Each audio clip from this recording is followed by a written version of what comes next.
जयंत पाटील. अध्यक्ष महोदय, राज्यपालांच्या अभिभाषणावर विरोध करण्यासाठी मी या ठिकाणी उभा आहे. चेतन तुपे साहेबांनी राज्यपालांचं अभिभाषण जवळपास पुन्हा वाचलं. संजय केळकर साहेबांनी खरं त्यांना दिल्लीला जायचं होतं, पण त्यांच्या मित्र पक्षांनी बळजबरी केल्यामुळे त्यांना नाईलाजाने पुन्हा एकदा कराड ठाण्याच्या किल्ल्याची व्यथा मांडण्याच्या पलीकडे काही करता येत नाही. आज जर तुम्ही दिल्लीला गेला असता तर मोदी साहेबांच्या समोर तुमचं भाषण ठाण्याच्या किल्ल्यासाठी झालं असतं. पण तुमच्यावर जो अन्याय चाललेला आहे त्याच्याबद्दल सहानुभूती व्यक्त करून मी माझे 2 शब्द या ठिकाणी मांडतो. अध्यक्ष महोदय, राज्यपालांनी या वर्षीच्या सुरुवातीला जे अभिभाषण दोन्ही सभागृहांच्या समोर मांडायचं होतं त्या भाषणाच्या आभार प्रस्तावावर बोलत असताना अध्यक्ष महोदय मला हे सांगितलं पाहिजे की राज्यघटनेत 176 कलम आहे आणि त्यामध्ये स्पष्ट म्हटलेलं आहे की लोकसभेच्या निवडणुकीच्या नंतर किंवा प्रत्येक वर्षाच्या सुरुवातीला राज्यपालांचं दोन्ही सभागृहांच्या समोर भाषण होईल आणि सभागृहाची बैठक का बोलवली हे सांगतील. इंग्रजीमध्ये त्या बाबतीत असं वाक्य आहे की shall inform causes of its summons, म्हणजे दोन्ही सभागृहांना का बोलवले आहे हे सांगितलं जाईल. अध्यक्ष महोदय, राज्यपालांचं हे भाषण म्हणजे काय होतं तर अध्यक्ष महोदय सरकारने काय केलं, काय करत आहे याचा डंका पिटवण्याच्या पलीकडे काही फार विशेष राज्यपालांच्या भाषणात आम्हाला काही दिसत नाही. आणि अध्यक्ष महोदय, त्यात आमच्या मते आम्ही हेच करतोय, आम्ही ते करतोय याच्या पलीकडे काही विशेष दिसलं नाही. अर्थात अध्यक्ष महोदय, राज्यघटनेमध्ये काय लिहिलंय आणि कलम 176 भारतीय राज्यघटनेत आहे त्याच्यासाठी आपण काय बोललं पाहिजे याचा आणि राज्यपालांच्या भाषणाचा आम्हाला कुठं संबंध दिसला नाही. अध्यक्ष महोदय, राज्यघटनेचं या लोकांचं काही देणं घेणं नाहीये. किंबहुना हे राज्यघटना बदलण्यासाठीच आम्हाला सत्ता पाहिजे अशी भाषणं मागच्या लोकसभेच्या निवडणुकीत यांनी केली. आणि अध्यक्ष महोदय, आज राज्यघटना बदलण्याची यांची भाषा काय आजची नाही. स्वातंत्र्याच्या नंतर डॉक्टर बाबासाहेब आंबेडकरांनी राज्यघटना ज्यावेळी तयार करायला सुरुवात केली, मांडली, अगदी तिरंग्याच्या साठी देखील काय भूमिका या सर्वांची आहे हे भारतानं यापूर्वी अनुभवलेलं आहे. आणि म्हणून अध्यक्ष महोदय, राज्यघटनेची बदलण्याची भाषा अलीकडच्या काळात एक खासदार म्हटले, निवडणुकीतही अनेक उमेदवार समोरच्या पार्टीचे भाषण करायचे देशभर की आम्हाला 400च्या पार जायचंय.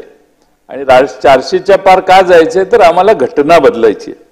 अध्यक्ष महोदय, मला यांना हे विचारायचंय की त्या संविधानाच्या जोरावर तुम्ही सत्ता मिळवली, ती संविधान बदलण्याची इच्छा का झाली? कोणत्या तरतुदी संविधानातल्या अशा आहेत की यांना मानवत नाहीत किंवा अडचणीच्या होतात आणि त्यामुळे हे कधीतरी स्पष्ट होणं आवश्यक आहे.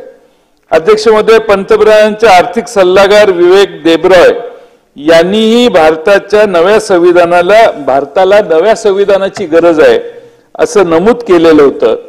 त्यामुळे कसं आहे की एखादा खडा टाकून बघायचा, पचला तर पचला, नाहीतर मग हळूच माघार घ्यायची, ही यांची जुनी सवय. अध्यक्ष महोदय, मी पुन्हा राज्यपालांच्या भाषणाकडे येतो. अध्यक्ष महोदय, 85 भाषणातले मुद्दे आहेत, पण अध्यक्ष महोदय यातले 5 मुद्दे जरी महाराष्ट्राच्या जनतेच्या हिताचे असते तर मी कौतुक केलं असतं. आज अध्यक्ष महोदय आम्ही काय करतो याच्या पलीकडे काही सांगत नाही. भाषणाची सुरुवात नेहमीप्रमाणे छत्रपती शिवाजी महाराजांचं नाव घेऊन केली आहे. फुले शाहू आंबेडकर उच्च दर्जाचे यांच्या उच्च आदर्शाचे पालन यांचं सरकार करतंय असं हे सांगतायत. अध्यक्ष महोदय, यांना छत्रपती शिवाजी महाराजांचा नाव घेण्याचा अधिकारच नाहीये. कारण अध्यक्ष महोदय, आपण छत्रपती शिवाजी महाराजांचं जागतिक दर्जाचं स्मारक करायचं ठरलं.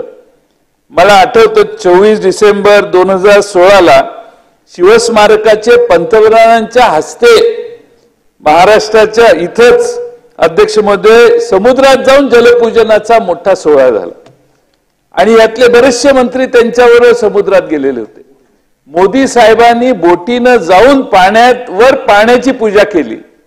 हे चित्र सगळ्या उभ्या जगानं बघितलं. का तर छत्रपती शिवाजी महाराजांचं स्मारक तिथं करायचं. अध्यक्ष महोदय, 8 वर्ष पूर्ण झाली. 8 वर्ष पूर्ण झाली आणि अध्यक्ष महोदय, सर्वोच्च न्यायालयाने एक SLP ऍडमिट केलेली आहे. ती SLP बोर्डावर घ्यायची, बोर्डावर त्यांचं म्हणणं मांडायचं आणि त्याचा निकाल लागायचा. एवढी दानत सरकारची नाही अध्यक्ष महोदय. सरकारने त्या बाबतीत काही प्रयत्नही केले नाही आणि त्यामुळे छत्रपती शिवाजी महाराजांच्या नावावर त्यावेळी मतं मिळवली 19च्या निवडणुकीच्या दरम्यान. पण अध्यक्ष महोदय, त्या छत्रपती शिवाजी महाराजांच्या सगळ्या गोष्टींना हरताळ फासला आणि आता तर त्या पुतळ्याच्याकडे स्मारकाकडे देखील यांचं दुर्लक्ष झालेलं आहे. ते आता आमचं सरकार आल्यावरच ते काम पूर्ण आम्हाला करावं लागेल. अध्यक्ष महोदय, खरं म्हणजे राज्यपाल असं म्हणतात की निर्यातीत आमचं राज्य अग्रेसर आहे. अग्रेसर आहे म्हणजे पहिल्या क्रमांकाचं आहे. अध्यक्ष महोदय, एक नीती आयोगाने एक्सपोर्ट प्रिपेअर्डनेस इंडेक्स तयार केलेला आहे 2022ला. त्यामध्ये अध्यक्ष महोदय महाराष्ट्र हे दुसऱ्या क्रमांकावर आहे.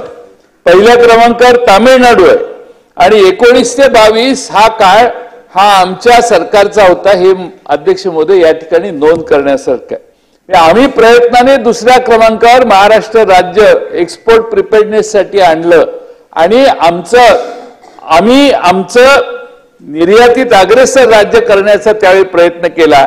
आता नवी आकडेवारी ज्यावेळी बाहेर येईल त्यावेळी कदाचित हा आकडा 3ऱ्या 4थ्या क्रमांकावर जाईल. कारण आपला क्रमांक दरडोई उत्पन्नात देखील आता 6व्या 7व्या क्रमांकाला घसरलेला आहे. अध्यक्ष महोदय, नक्की दरडोई उत्पन्न खाली घसरलं कधी? जेव्हा देवेंद्र फडणवीस या महाराष्ट्राचे मुख्यमंत्री झाले त्याच्या आधी आपण गुजरातच्या वर होतो. पण देवेंद्रजी ज्यावेळी मुख्यमंत्री झाले त्यावेळी पक्ष फोडण्याशिवाय दुसरा काही उद्योग महाराष्ट्रात झाला नाही. आमचं राज्य व्यवस्थेकडे दुर्लक्ष झालं आणि आमच्या पहिल्या 8त गुजरात नव्हतं, ते एकदम 5व्या क्रमांकाला जाऊन बसलं. ही महाराष्ट्राची खरी खंत आहे अध्यक्ष महोदय.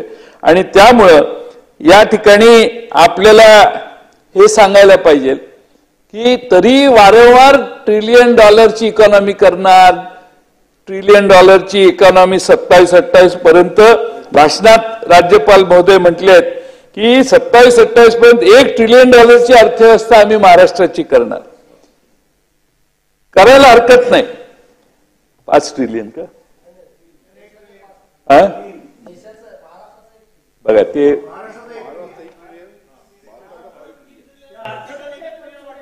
संजय बनसोडेंचं किती लक्ष आहे ट्रिलियन कुणाचा? आपला 1 ट्रिलियन, त्यांचा 5 ट्रिलियन. म्हणजे महाराष्ट्राची इकॉनॉमी 1 ट्रिलियन होणार. आता 1 ट्रिलियन होण्यासाठी अध्यक्ष महोदय महत्वाकांक्षी लक्ष आहे असं राज्यपालच म्हणतात. राज्यपालांच्या भाषणातच राज्यपाल म्हणतात महत्वाकांक्षी लक्ष आहे म्हणजे अवघड आहे, डिफिकल्ट टार्गेट आहे, हे राज्यपालच म्हणतात आणि त्यांनी ते कबूल केलेलं आहे.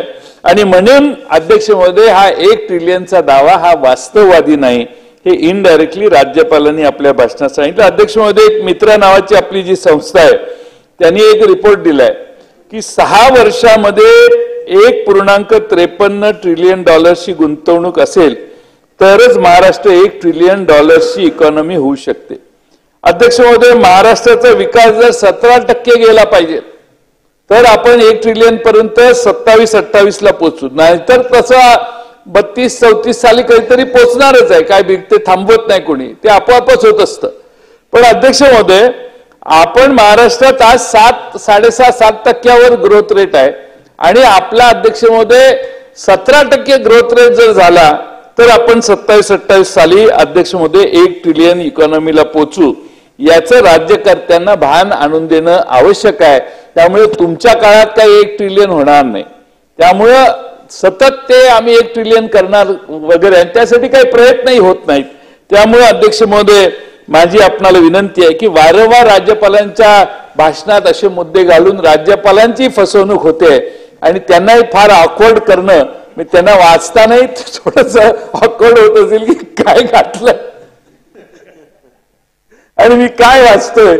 आणि त्यामुळे अध्यक्ष महोदय, आज सध्याचे राज्यपाल फार चांगले आहेत, तुम्ही जाऊन त्यांना भेटा आणि 1 ट्रिलियनची चर्चा करा. नाही त्यांनी मी म्हंटल ते सांगितलं तर माझं नाव बदलतो मी. त्यांचंही मत हे आहे की क्या बोल रहे, कैसे लिखते क्या, लेकिन मुझे पढ़ना पड़ता है असं म्हणत असतील. म्हणतात असं मी म्हणत नाही. भविष्याने अंदाज आहे, अंदाज. अध्यक्ष महोदय, खरं म्हणजे एक इकॉनॉमी आपल्या, दुसरा मुद्दा काय की 1 ट्रिलियन इकॉनॉमीच्या मागे का लागलाय.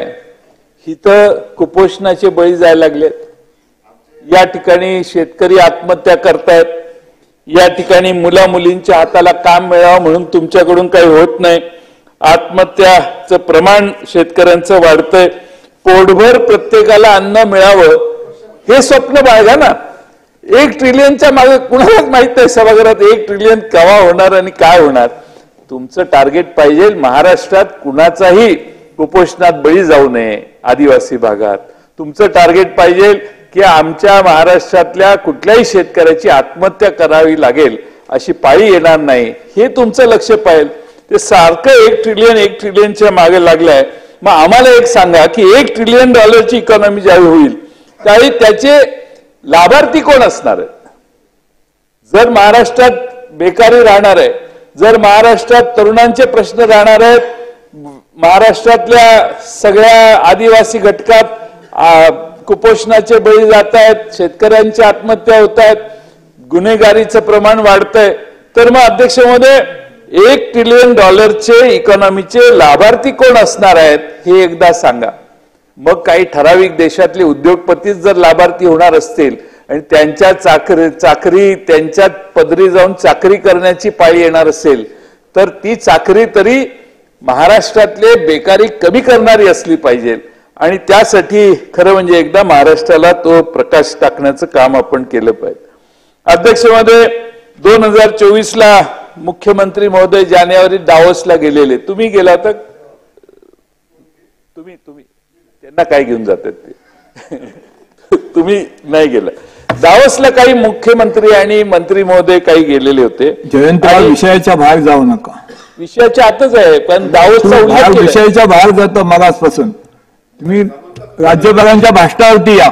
अध्यक्ष महोदय, मी चौकशी करतोय त्या दोघातलं कोण गेलं. आता हे विषय दावोसला गेले मुख्यमंत्री तर ते खरं आहे गेले होते, त्यांच्यावर कोण गेलेलं हे माहित नव्हतं म्हणून चौकशी मी केली. गेले ते उदय सामंत लय हुशार आहे, ते कसे खाऊन जातील. त्यामुळे अध्यक्ष महोदय 2024ला 3,53,000 कोटीचे सामंजस्य करार केले आणि त्यातून 2 लाख नोकऱ्या निर्माण होतील असं माननीय मुख्यमंत्री महोदयांनी त्यावेळी जाहीर केलं आलेलं. अध्यक्ष महोदय, गंमत काय, 2023ला पण दावोसला जाऊन आले साहेब.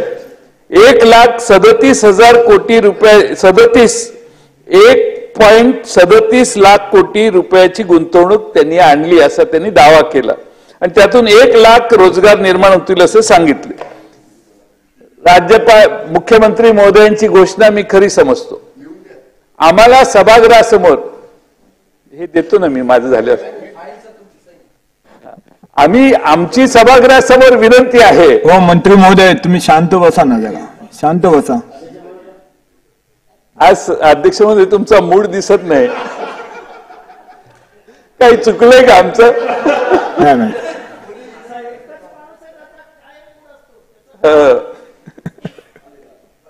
आणि म्हणून अध्यक्ष महोदय 1 लाख रोजगार निर्माण होतील म्हणून मुख्यमंत्र्यांनी घोषणा केलेली 23 साली. 24 साली घोषणा केली 2 लाख. 2 लाखाचं राहू दे, पण 1 लाख नोकऱ्या मिळतील. माझी सभागृहात मुख्यमंत्री महोदयांना विनंती आहे की त्या 1 लाख नोकऱ्या कुणाला मिळाल्या याची माहिती सभागृहाच्या पटलावर ठेवा. आता 23 साल 1.5 वर्ष झालं त्याला. त्यामुळे आता त्यांनी नोकऱ्या म्हणजे रोजगार मिळालाय म्हणून सांगितलं. नोकऱ्या शब्द आहे, नोकऱ्या. त्यामुळे नोकऱ्या कुणाला मिळाल्या ही 1,37,000 कोटीची गुंतवणूक महाराष्ट्रात आली. त्यात 1 लाख नोकऱ्या मिळतील सांगितलेलं. त्या 1 लाख नोकऱ्यांची नावं पटलावर ठेवावीत. काय 12 तारखेपर्यंत ठेवली तरी चालतील. पण अध्यक्ष महोदय खरं म्हणजे तशी परिस्थिती नाही. आता नवी घोषणा आहे 3,53,000 कोटीचे सामंजस्य करार केले आणि 2 लाख नोकऱ्या मिळतील म्हणून. ठीक आहे, पण सभागृहात खरी वस्तुस्थिती त्यांनी मांडावी अशी आमची त्यांना विनंती. आता जोरात भाषण करतील, जयंतराव तुम्हाला हे ते आमचं काही म्हणणं नाही. भाषणात उत्तर द्यायची गरज नाही. फक्त 1 लाख कुणाकुणाला नोकऱ्या लागल्या त्याची यादी पटलावर अध्यक्ष महोदय त्यांनी ठेवावी. अध्यक्ष महोदय रोजगार मेळावे बरेच व्हायला लागलेत. बारामतीला एक रोजगार मेळावा झाला. मुख्यमंत्री महोदय गेलेले. त्यावेळी मुख्यमंत्र्यांनी सांगितलं 25,000 लोकांना या ठिकाणी आता ह्या रोजगार मेळाव्यात नोकऱ्या मिळतील म्हणून. आम्ही जरा चौकशी केली तर अध्यक्ष महोदय बारामतीत रोजगार मेळावा एवढा मोठा झाला पण नोकऱ्या किती मिळाल्या? 25,000ची घोषणा झाली, 1285 नोकऱ्या मिळाल्या. म्हणजे 10% देखील इंडियन एक्सप्रेसने लिहिलंय. हे इंडियन एक्सप्रेसने सर्वे केलेला आहे आणि 10% देखील नोकऱ्या मिळालेल्या नाहीत बारामतीच्या रोजगार मेळाव्याच्या नंतर.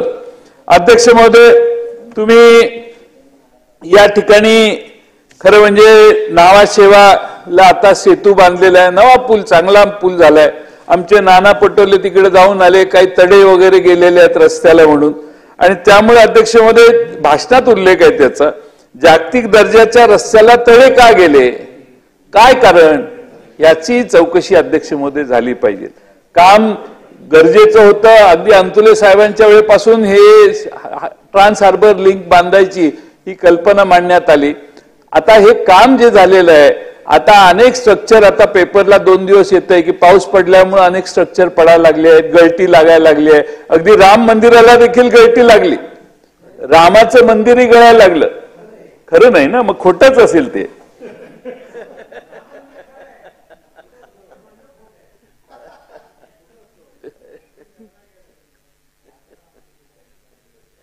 अध्यक्ष महोदय नाही, राम आमच्या पार्टीत आलाय, मी सांगतो ना, त्याच्यावर येतो मी तो मुद्दा. हो, राम आमच्या पार्टीत आलेला आहे. आता अध्यक्ष महोदय लोकसभेची निवडणूक झाली, आता त्यांनी विषय काढला म्हणून सांगतो.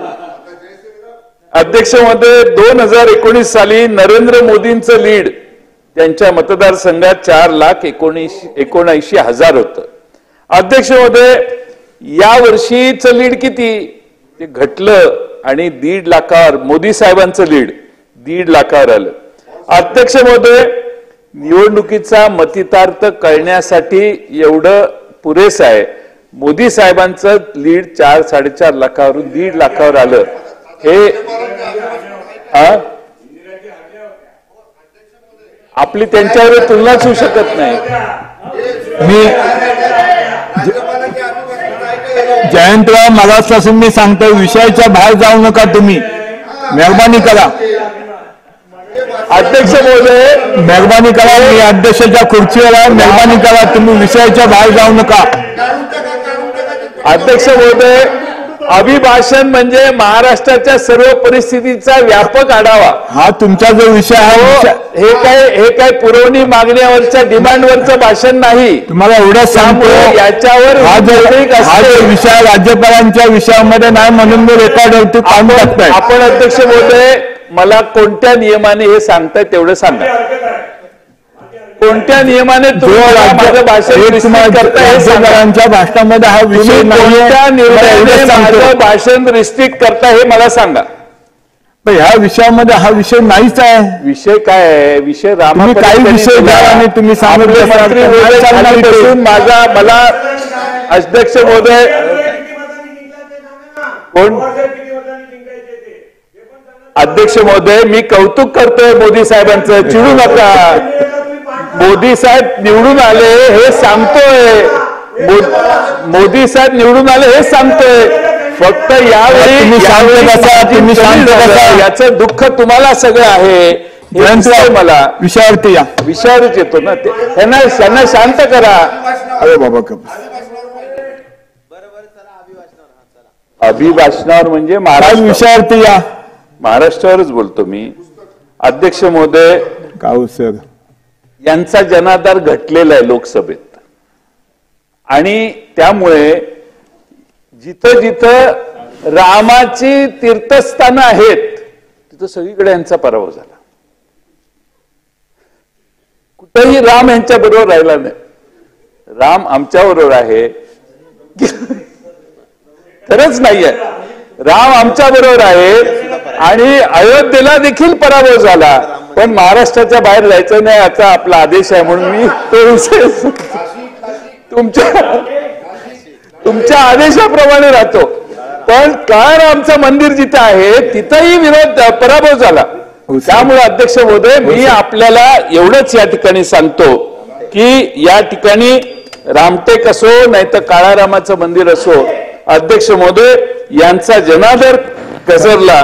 आणि हे काय म्हणतात तर मुस्लिम आणि दलित समाजामध्ये खोटे कथानक पसरवल्यामुळे महाराष्ट्रात भाजपचा पराभव झाला.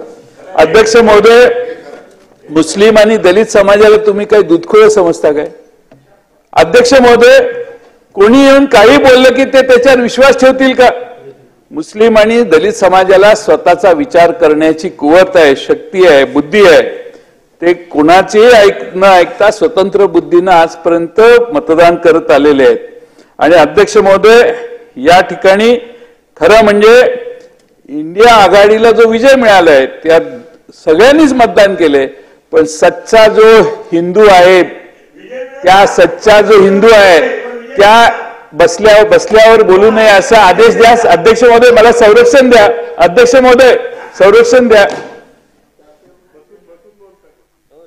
सच्चा अध्यक्ष महोदय, सच्चा जो हिंदू आहे त्या सच्च्या हिंदूंनी खऱ्या राम भक्तांनी इंडिया आघाडीला मतदान केलं. आणि त्यामुळे अध्यक्ष महोदय आम्ही जवळपास 30 पर्यंत गेलो, 31 पर्यंत गेलो. अध्यक्ष महोदय, अयोध्येमध्ये सुद्धा बाकीच्या आता काही महाराष्ट्राच्या बाहेर काही बोलायचं नाही. पण अध्यक्ष महोदय, का विरोध झाला?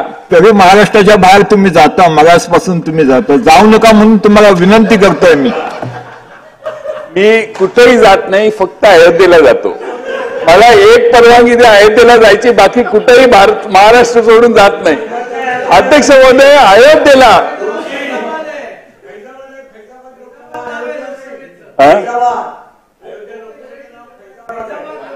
बघा अध्यक्ष महोदय, विषयावरती अध्यक्ष महोदय किती रामाला सोडला बघा. फैजाबाद मध्ये आहे पण आम्ही अयोध्या म्हणतोय, तेही त्यांना आवडत नाही. जयंतराव, माझी विनंती आहे विषयावरती. अयोध्येचा द्वेष का, इतका राग अयोध्येच्या रामाच्या विरोधी का गेलाय तुम्ही इतके? अध्यक्ष महोदय जाऊ दे. पण अध्यक्ष महोदय, खरं म्हणजे मी अध्यक्ष महोदय, पण ही नोटबंदीची शिक्षा आहे, चुकीच्या पद्धतीने कोरोना हाताळला याची शिक्षा आहे. 45 वर्षात जी महाराष्ट्रात आणि देशात प्रचंड बेरोजगारी वाढली त्याची शिक्षा आहे. आणि म्हणून अध्यक्ष महोदय, या महाराष्ट्राने आता निर्णय घेतलेला आहे की या विकासाच्या गप्पा मारणाऱ्या सरकारच्या विरोधात आपण मतदान करायचं. अध्यक्ष महोदय, मी या ठिकाणी आपल्याला एवढंच सांगेन की अध्यक्ष महोदय, पीएचडी बद्दल देखील मध्ये विधान केलेलं होतं. पीएचडी लावून काय दिवे लावणार आहेत. डॉक्टर बाबासाहेब आंबेडकर पण पीएचडी होते. अर्थमंत्री पहिले चिंतामणराव देशमुख देखील पीएचडी होते. आता अध्यक्ष महोदय, पीएचडीच्या मानधनासाठी या राज्यात आंदोलन चालू आहे. विद्यार्थी आंदोलन करतायत आणि फुलेवाडा ते विधान भवन असा लॉंग मार्च विद्यार्थ्यांनी काढलाय. अध्यक्ष महोदय, त्याच्याकडे देखील सरकारने लक्ष द्यावं. बरीच महामंडळ जाहीर केलेली आहेत, करतायत, रोज चालू आहे एक महामंडळ. आणि त्यामुळे अध्यक्ष महोदय, मोदी साहेबांचं धोरण काय आहे? मोदी साहेबांचं धोरण आहे की अध्यक्ष महोदय, जी महामंडळ पांढरी हत्ती झालेली आहेत ती बंद करायची आणि सरकारचे पैसे वाचवायचे असं मोदी साहेबांचं धोरण आहे. पण हे मोदी साहेबांचं धोरण दुर्लक्षित करून रोज एक नवं महामंडळ जाहीर करायला लागलेत. हेही अतिशय गंभीर आहे. आणि जेवढे महामंडळ जास्त जाहीर कराल तेवढी महामंडळाचं महत्व डायल्यूट होतंय, हेही सरकारने लक्षात घेणं गरजेचं आहे. अध्यक्ष महोदय, आज या ठिकाणी आमचे सुधीर भाऊंनी घोषणा केलेली होती. डिसेंबर 22 मध्ये सुधीर भाऊ म्हटले की आम्ही 23चा राज्याभिषेक सोहळ्याच्या आधी छत्रपती शिवाजी महाराजांची वाघ नखं आणि तलवार भारतात आणू. आता 2024चा राज्याभिषेक सोहळाही होऊन गेला, पण अध्यक्ष महोदय अजून वाघ नखे आणि जगदंबा तलवार भारतात आलेली नाही. 2023च्या राज्यपाल भाषणामध्ये देखील त्याचा उल्लेख होता. आता 24च्या राज्यपालांच्या भाषणात देखील उल्लेख आहे.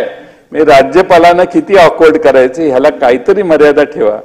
ही काही वाघ नखं येत नाहीत, तलवार काही जगदंबा तलवार येत नाही. आणि अध्यक्ष महोदय, त्यामुळं शिवाजी महाराजांचं स्मारकही तुम्ही करत नाही, त्यांच्या वस्तू इंग्लंडला अडकलेल्या त्याही परत आणू शकत नाही. आणि म्हणून छत्रपती शिवाजी महाराजांचं नाव घेऊन आता मतं मागायचा तुम्हाला कोणताही अधिकार राहिलेला नाही.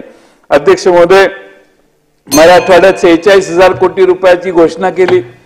46,000 कोटी रुपये राज्यपालांच्या अभिभाषणात. मराठवाडा वॉटर ग्रीडची आपण चर्चा करतोय, पण त्याच्यासाठी काही पावलं पडत नाहीत. अध्यक्ष महोदय, त्यासाठी माझी आपणाला विनंती कळकळीची आहे की काही महत्वाचे प्रश्न या सरकारने दुर्लक्षित केलेत. महाराष्ट्र कर्नाटक सीमा वादाबाबत राज्यपालांनी अभिभाषणात उल्लेख केलेला आहे, पण 2 वर्षात काहीच प्रयत्न झालेले दिसत नाहीत. आणि मला वाटतं आपल्याकडे ती जबाबदारी सीमा प्रश्नाच्या बाबतीत मला वाटतं आपल्याकडे आहे. तर ते वकील देणं, बाकीच्या सगळ्या गोष्टी ते सतत हेलपाटे घालतात. आपण लक्ष घालाल असा मला विश्वास आहे. त्याचबरोबर एक काळ असा होता की दोन्हीकडे भाजपचं सरकार होतं, तेव्हाही तो मी प्रश्न सोडवला नाही. भातखळकरांच्या नेतृत्वाखाली आम्हाला जायचं असेल तर तुम्हाला का अडचण काय? जयंतराव जी साहेब, 40 सदस्य आहेत, मेहरबानी करा.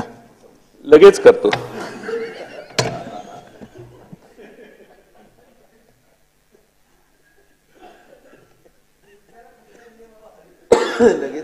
अध्यक्ष महोदय, मी फक्त काही शेवटचा 1-2 मुद्दे मांडतो.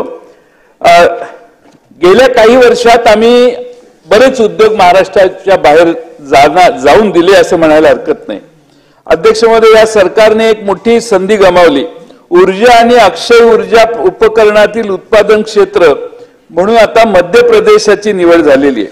अध्यक्ष महोदय, केंद्रीय ऊर्जा मंत्रालयाने सुरू केलेल्या योजनेच्या अंतर्गत या झोनसाठी आंध्र प्रदेश, बिहार, गुजरात, महाराष्ट्र, ओडिशा, तामिळनाडू, तेलंगणा यांनी सगळ्यांनी प्रयत्न केला, पण मध्य प्रदेशने बाजी मारली आणि मंत्रालयानं झोनच्या स्थापनेसाठी 400 कोटीची आर्थिक मदती त्यांना देऊन टाकली.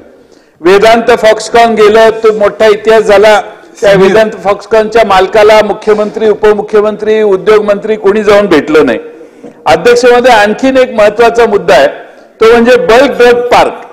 आपण अध्यक्ष महोदय राज्यपालांच्या अभिभाषणात, शंभूराजे राज्यपालांच्या अभिभाषणात राज्यपालांनी या प्रकल्पासाठी रायगड जिल्ह्यातील दिघे येथे 1000 एकर जमीन संपादित केली आहे. यातून 2200 रोजगार उपलब्ध होणार असं घोषणा राज्यपालांच्या अभिभाषणात आहे. पण अध्यक्ष महोदय, हा प्रकल्प कधीच राज्याच्या बाहेर निघून गेला. बल्क ड्रग पार्क आता गुजरातमध्ये भरूचला उभा केला जाणार आहे. अध्यक्ष महोदय, 3000 कोटी रुपयाच्या प्रकल्पात 50,000 नोकऱ्या निर्माण करण्याची क्षमता होती, पण हाही प्रकल्प महाराष्ट्राच्या बाहेर गेला. आणि त्यामुळे अध्यक्ष महोदय, हा प्रकल्प फार्मास्युटिकल क्षेत्रासाठी अत्यंत महत्वाचा होता. आपलं एक पाऊल मागं गेलं. अध्यक्ष महोदय, वैद्यकीय उपकरण पार्क प्रकल्प सप्टेंबरच्या शेवटच्या आठवड्यात मेडिकल डिव्हाइस पार्क प्रकल्प रद्द करण्यात आला. महाराष्ट्रात 424 कोटीची गुंतवणूक होणार होती. 3-3.5 लोकांना नोकरी मिळाली असती. महाराष्ट्रातील प्रकल्पाला मंजुरी मिळाली नाही. पण दुसरीकडे तामिळनाडू, उत्तर प्रदेश, मध्य प्रदेश, हिमाचल प्रदेशात मेडिकल डिव्हाइस पार्क प्रकल्पांना मंजुरी देण्यात आली. तत्कालीन महाविकास आघाडी सरकारने ऑक्टोबर 20 मध्ये विशेष सवलती देऊन यास मान्यता दिली होती. यांच्या काळात तोही प्रकल्प गेला. टाटा एअरबस प्रकल्प देखील 22,000 कोटी रुपयाचा, अधिकाऱ्यांच्या त्यातनं 15-20,000 नोकऱ्या मिळाल्या असत्या तर अध्यक्ष महोदय तोही प्रकल्प आता गुजरातमध्ये गेला. सॅफ्रॉनचा MRO प्रकल्प, एक मोठा प्रकल्प तेलंगणातील हैदराबाद मध्ये गेला. विदेशी विमान कंपन्यांसाठी 1234 कोटी रुपयाचे देखभाल, दुरुस्ती आणि ओव्हरऑलिंग सुविधा एका फ्रेंच बहुराष्ट्रीय कंपनीने सॅफ्रॉन ग्रुपने प्रस्तावित केली होती. तो प्रकल्प नागपूरहून हैदराबाद मध्ये हलवण्यात आला. भूसंपादनाला झालेल्या विलंबामुळे हा प्रकल्प रखडला होता. 1115 कोटीच्या सुरुवातीच्या गुंतवणुकीने हा प्रकल्प अध्यक्ष महोदय शेजारच्या राज्यात गेला. अध्यक्ष महोदय यांचं लक्षच नाही राज्याकडे.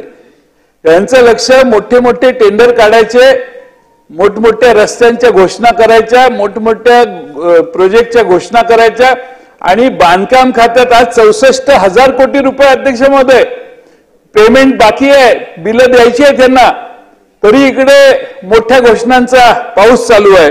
आणि म्हणून अध्यक्ष महोदय मी या निमित्तानं आपल्याला नम्रतापूर्वक सांगतो की महाराष्ट्राची अधोगती व्हायला लागलेली आहे. आता लगेच तुम्ही म्हणाल महाराष्ट्राची बदनामी करताय, कागदोपत्री अधोगती चालू आहे आणि त्यामुळे मी तुम्हाला ते जाणीवपूर्वक सांगायचा प्रयत्न करतोय. अध्यक्ष महोदय, या सरकारमध्ये मांडण्यात आलेले हे राज्यपालांनी जे मुद्दे मांडलेले आहेत त्यांच्या भाषणामध्ये, त्या सर्व भाषणाच्या मुद्द्यांना मी या ठिकाणी यासाठी विरोध करतो कारण राज्यपालांचं भाषण हे महाराष्ट्रातल्या जनतेला न्याय देणारं नाही, शेतकऱ्यांच्याकडे दुर्लक्ष करणार आहे, शेतमजुरांकडे दुर्लक्ष करणार आहे.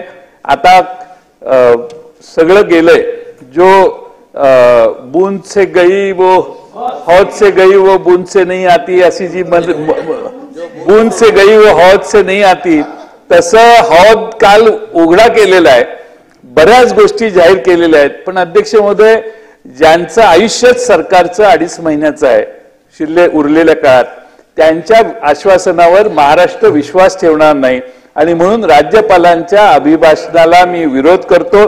राज्यपालांचं अभिभाषण हे ऐकत असताना मी शेवटची एकच खंत व्यक्त करतो की संजय आमचे केळकर किंवा अतुलजी आमचे बसलेले आहेत, आमचे सागरजी आहेत, अध्यक्ष महोदय ही खरी भारतीय जनता पक्षाची माणसं, ही निष्ठावंत माणसं, यांनी आयुष्य त्यांचं भारतीय जनता पक्षाच्या विचारांसाठी वेचलं. नाही, ते थोडी भाजपचे आहेत, तुम्ही तिघ भाजपचे, तुम्ही एवढ्या निष्ठेने भाजपमध्ये राहिला, ते सगळीकडे फिरून आलेले.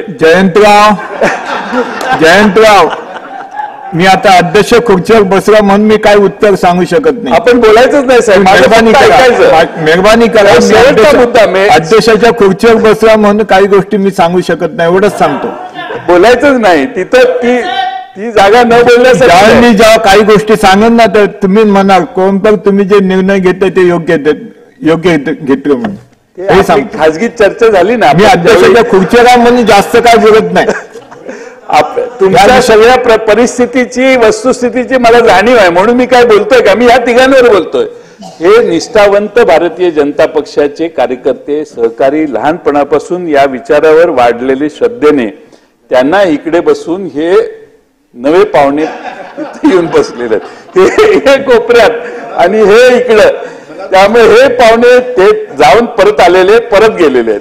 त्यामुळे हे सगळे अध्यक्ष महोदय, ही जी खंत आहे महाराष्ट्रातल्या भारतीय जनता पक्षाच्या निष्ठावंत कार्यकर्त्यांची, लोकसभेची परिस्थिती अशी झाली आहे आणि विधानसभेत यांचा पराभव होईल आणि भारतीय जनता पक्ष खरा जो आहे तो शिल्लक राहील अशी माझी सन्माननीय सदस्य सुनील प्रभू